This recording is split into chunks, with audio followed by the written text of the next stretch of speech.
Bienvenidos a En Dos Continentes. Bien, lo primero de todo. Una promesa es una promesa. En el programa anterior dejamos un asuntillo sin resolver y vive Dios que lo vamos a resolver hoy. O vamos a hablar de ello, al menos. Esto dijo Donald Trump hace 2 semanas. No, vamos a poner una tarifa del 100% en todos esos coches que lleguen a nuestro país. Y no nos lo vas a poder vender si gano las elecciones. Si no gano las elecciones, va a ser un baño de sangre para toda... Este va a ser el menor de los problemas. Va a haber un baño de sangre en nuestro país. Este va a ser el menor de los problemas. No nos van a vender estos coches. Sí, si no salgo elegido habrá un baño de sangre por todos los Estados Unidos. Ese al menos era el titular de los cientos y cientos de medios que recogieron el testimonio de Donald Trump, asegurando que la democracia estadounidense se enfrentaba peligrosamente a su final. Todo a pesar de que el expresidente insistió repetidamente en que la definición de baño de sangre a la que se refería no era la de la matanza en masa, sino al desastre económico, en este caso, hacia la industria del automóvil estadounidense por el peligro de China. Bien, dio igual, porque desde ese mismo momento una legión de voces arremetieron contra Trump por esto. Vale, avancemos 2 semanas en el tiempo. Situémonos en el día de hoy. O hace un par de días, al menos. Sala de prensa de la Casa Blanca. Karine Jean-Pierre se apresura a contestar las preguntas de los periodistas y entonces aparece Peter Doocy. Una aclaración rápida. Cuando Donald Trump utiliza la expresión baño de sangre, es retórica violenta. Pero ¿qué pasa cuando en 2020 Joe Biden dijo lo que no podemos permitir es que estas primarias se conviertan en un baño de sangre negativo? No, es mentira. No es cierto que Joe Biden ha reclamado a Donald Trump el uso de la expresión cuando él mismo... ¿A quién quiero engañar? Esa era la reacción del programa anterior, para este no me vale. Maldito tiempo limitado y fallos de cálculo por mi parte. Si es que yo soy de artes. En fin, sí, Joe Biden también utilizó la expresión baño de sangre. 31 de mayo de 2020. Biden lucha por convertirse en candidato de los demócratas para las elecciones de noviembre de ese mismo año. Para conseguirlo, debe derrotar a una serie de oponentes, entre ellos un Bernie Sanders, cuya pugna provoca que Biden formule... Lo que no podemos permitir es que estas primarias se conviertan en un baño de sangre negativo. La primera pregunta está clara. ¿Eso significa que los tipos de sangre positivos están en peligro? ¿Qué? ¿Que eres A negativo? Por Dios, que el Altísimo nos libre de un baño de tu sangre. Oh, ¿que eres A positivo? Adelante, por favor. Vale, hablando en serio, ¿y ahora qué pasa? ¿Joe Biden puede hablar de baños de sangre y Donald Trump no? Ha llegado el momento de la verdad. Repitamos la pregunta del pasado programa. ¿Cómo ha respondido la Casa Blanca ante esto? Tienes que hacerme la pregunta según el contexto en el que se dijo y con respecto a lo que se dijo cuando lo hizo, en sus declaraciones, en su discurso, así que esa pregunta es poco sincera. Si estoy leyendo lo que dijo, lo que no podemos permitir es que estas primarias se conviertan en un baño de sangre negativo. Trump habla de un grupo de gente, de eso estaba hablando, pero de lo que el presidente estaba hablando en las primarias era que no se convirtieran en las palabras, en las primarias y que esas elecciones no fueran algo negativo. Son 2 cosas distintas, no es lo mismo, no es lo mismo y tu pregunta es poco sincera. Pues para esto hemos esperado un día. No sé ustedes, pero a mí no sé si me convence el cito... Es que Trump hablaba de un grupo de gente y Biden hablaba de las elecciones, que son una cosa muy distinta. En fin, ¿y qué ha ocurrido a partir de aquí? Pues que Donald Trump ha vuelto a hacer lo que mejor sabe hacer, al menos en esta campaña. Coger un aspecto que puede parecer negativo y llevárselo a su causa. ¿Quieren que hablemos de baños de sangre como matanzas? Pues los vamos a hacer, pero no en las elecciones, sino en la frontera, por crímenes como el que se habría cometido contra Laken Riley, una ciudadana estadounidense, presumiblemente por un inmigrante ilegal. Un baño de sangre que, en palabras de Trump, podría tener fecha de caducidad. Estoy hoy ante vosotros para declarar que el baño de sangre de la frontera de Joe Biden, porque es lo que es un baño de sangre. Intentaron utilizar ese término contra mí de forma incorrecta hace 2 semanas. Todo va de la desinformación, es lo que hacen. Amañar elecciones y desinformar. Son 2 cosas muy relacionadas. Pero básicamente significa que es todo charla. Pero esto es un baño de sangre en la frontera que está destruyendo nuestro país. Es algo terrible que está ocurriendo. Es algo que va a acabar el día que llegue a la presidencia. El 20 de enero acabará. Bueno, pues ya estaría. Promesa cumplida. Estamos en paz. Centrémonos en los asuntos de hoy. Y vamos a comenzar con uno que parecería que no tiene demasiada relación con Donald Trump, pero que sí podría encerrarla en su interior.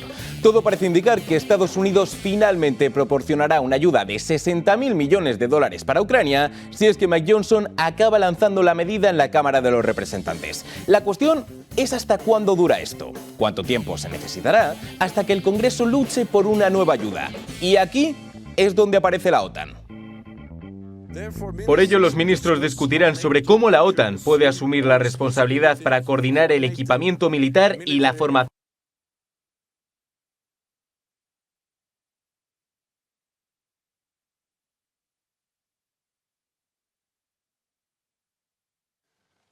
Por ello, los ministros discutirán sobre cómo la OTAN puede asumir la responsabilidad para coordinar el equipamiento militar y la formación para Ucrania, enfrascando esto en un marco robusto de la OTAN. También hablaremos sobre un compromiso financiero plurianual para mantener nuestro apoyo. 100.000 millones de dólares, repartidos en cuotas mensuales durante 5 años y dirigidos a Ucrania. Bien, la primera pregunta es la siguiente. ¿La OTAN se espera que la guerra dure 5 años más? ¿Y si finaliza antes? ¿Se seguirá aportando ese dinero o la ayuda finalizará a la vez que la guerra? Son cuestiones que no quedan demasiado claras aún. Y todo esto en caso de que se apruebe, porque para hacerlo todos los Estados miembros tienen que dar su visto bueno a la propuesta. Y Hungría no parece tenerlo del todo claro. El ministro de Exteriores húngaro asegura que no aprobará ninguna medida que acerque a Europa a la guerra. Sin embargo, Stoltenberg insiste. Lo que es obvio es que necesitamos más recursos nuevos para Ucrania, y los necesitamos para muchos años. Y la idea que discutimos es el marco y el compromiso. El marco para este apoyo se realiza para asegurar más predictibilidad y más confianza en que ese momento llegará cada mes, cada año y a largo plazo. Esto va de predictibilidad, de asegurarse de que mes a mes no haya discusiones sobre un potencial apoyo a Ucrania, que sea un hecho. ¿Todo por qué? Para mostrar la unidad de la OTAN. ¡Oh! ¿No les llama la atención que este sea un compromiso que dure 5 años? ¿Por qué 5 específicamente? ¿Por qué no 6? ¿Por qué no menos? Quizá tenga algo que ver con algo que dijo, y sí, aquí viene lo prometido, Donald Trump hace unos meses. Los presidentes de los grandes países se levantaron y dijeron: señor, si no pagamos y nos ataca Rusia, ¿nos protegeréis? Y dije: no habéis pagado, sois delincuentes, así que digamos qué ocurre. Pues no os protegeré. De hecho, los animaré a que os hagan lo que sea. Tenéis que pagar. De acuerdo, lo que ha dicho Donald Trump es esto. Si me convierto en presidente y los miembros de la OTAN no pagan, no les vamos a ayudar. Y aquí es donde entra Stoltenberg. De nuevo, 5 años. Es decir, lo que duraría la legislatura de Donald Trump, y sabiendo que el expresidente no podría presentarse a la reelección ya que ha servido una legislatura previa. Es decir, el tiempo justo como para que Trump no torpedee el apoyo a la OTAN. ¿No son increíbles las casualidades de la vida? Bueno, para que todos estos factores entren en juego, tienen que ocurrir 2 cosas. Que Hungría dé su visto bueno a la propuesta y que Donald Trump gane las elecciones en noviembre. Y atención, porque elecciones es lo que se ha pedido de forma pública en Israel. Para que todos podamos permanecer unidos y que triunfemos en las tareas a las que nos enfrentamos, la ciudadanía debe saber que les pediremos muy pronto que demuestren su confianza de nuevo. Que no ignoraremos el 7 de octubre y lo que ocurrió después. Por ello, debemos acordar una fecha para tener elecciones en septiembre, mientras nos acercamos al aniversario de la guerra.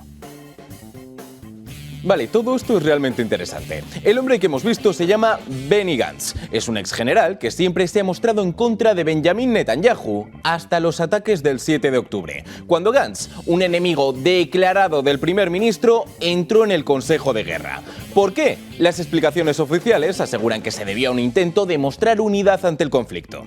En fin, la cuestión es que Gantz, un miembro del propio comité de Netanyahu, ha pedido elecciones para que el gobierno se vaya a su casa. ¿Y cuál ha sido la respuesta del partido mayoritario? Esto decía Likud. En este momento crucial para el Estado de Israel y en medio de una guerra, Benny Gantz debe dejar de acudir a políticas mezquinas solo porque su partido se esté desintegrando. Las elecciones anticipadas llevarán inevitablemente a una parálisis bélica y a una división en la sociedad. Sí, algo así como un... Anda, Gantz, estate calladito, que así estás más guapo. Pero es que mientras el gobierno decía esto, alguien que es el rostro visible de la oposición a Netanyahu, pero que ejerció como primer ministro del 1 de julio al 29 de diciembre de 2022, lo sé, no es la legislatura más larga de la historia, decía que de eso nada. ¿Cómo que septiembre? Las elecciones tienen que ser antes. Estas eran las palabras de Yair Lapid. Este gobierno necesita desintegrarse lo antes posible para que podamos tener a los rehenes de vuelta, devolver a casa a los evacuados, derrotar a Hamás y asegurarnos de que alguien cuide de la clase media israelí. Bien, pero es que esto no solo se ha limitado a Israel. Desde Estados Unidos ha habido una serie de senadores que han recibido estas noticias con un agrado gigante, entre ellos su líder. Y que haya sido él precisamente quien haya hablado, que haya sido Chuck Schumer, es de lo más interesante, porque no olviden que fue él, el propio Chuck Schumer, el que dijo esto hace no demasiado. El cuarto gran obstáculo para la paz es el primer ministro israelí Benjamin Netanyahu. Creo en su corazón, en cuya gran prioridad está la seguridad de Israel. Sin embargo, también creo que el primer ministro Netanyahu ha perdido el rumbo. Como resultado, ha estado demasiado dispuesto a tolerar las muertes civiles en Gaza, lo que ha llevado a que el apoyo mundial a Israel esté en unas bajas cuotas históricamente. En este momento crítico, creo que unas nuevas elecciones son la única forma con la que se puede llevar a cabo un proceso de decisiones saludable sobre el futuro de Israel. Schumer fue uno de los primeros en pedir un cambio de gobierno en Israel, así que, pregunta de hoy, ¿creen que este anuncio ha sentado demasiado mal al líder del Senado? En absoluto. Estas eran las palabras de Schumer. Cuando un miembro destacado del Gabinete de Guerra de Israel pide elecciones anticipadas y más del 70% de la población israelí está de acuerdo según una encuesta, sabes que eso es lo correcto. Lo cual está muy bien, hasta que te lee un miembro de ese gobierno que quieres ver desaparecer. Amiyai Shiki es el ministro de la diáspora en Israel y, teniendo en cuenta la experiencia que tiene con respecto a los desplazamientos, no ha dudado en ofrecer uno al político estadounidense. Querido senador Schumer, teniendo en cuenta su tremendo entusiasmo hacia la política israelí, no olvide que las puertas de Israel están abiertas para usted. Es más que bienvenido a inmigrar y votar en las próximas elecciones. Hasta entonces, respete nuestra democracia. Y que lo diga este tipo es interesante, no solo por la ya mencionada experiencia en desplazamientos, sino porque haya sido contra un político de los Estados Unidos. Quizá no hayan oído esto, pero Amiyai Shiki ha hablado sobre la gran preocupación de la ciudadanía israelí, la liberación de rehenes, una liberación que no se termina de concretar. Bien, atentos a quién ha señalado Shiki. Cuando hubo una presión militar agresiva e intensa, al igual que la unidad en la sociedad israelí, conseguimos el primer acuerdo de liberación de rehenes. Jamás no he experimentado en los últimos 2 meses ese tipo de presión, algo que ha ocurrido por muchas razones. Una de las principales es el cambio de posición de los Estados Unidos y la presión sobre Israel para no operar en Rafah y para operar de forma diferente en otras áreas. Así que los Estados Unidos tienen cierta culpa de que no se hayan liberado más rehenes. Eso es, las políticas de Estados Unidos están haciendo más difícil la liberación de rehenes. En fin, hablar de lo que piensan políticos que quieren seguir en el poder y políticos que no quieren que los otros sigan en el poder porque ellos mismos lo quieren para sí, está muy bien. Pero, ¿y lo que importa? Lo que importa de verdad. ¿Qué piensa la gente? En Jerusalén, Tel Aviv y demás ciudades de Israel, la imagen es esta, la de miles y miles de ciudadanos que piden eso, elecciones, que piden nuevos comicios de forma enérgica, llegando incluso a comparar a Benjamin Netanyahu con Pablo Escobar. Vale, pero esto es una muestra del sentir nacional. ¿Qué tal si cogemos otra que sea un pelín más ilustrativa? No sé, ¿qué tal una encuesta? Sin ser en absoluto los mayores indicadores de certeza, lo que dicen las encuestas es esto, que Gantz se impone a Netanyahu, una tendencia que viene dándose en estas encuestas desde el 7 de octubre. ¿Habrá elecciones? Lo comprobaremos en un nuevo programa de En Dos Continentes en el que hablaremos de Estados Unidos y todo lo que ocurra a su alrededor. Solo aquí, en El Toro Televisión. Hasta entonces.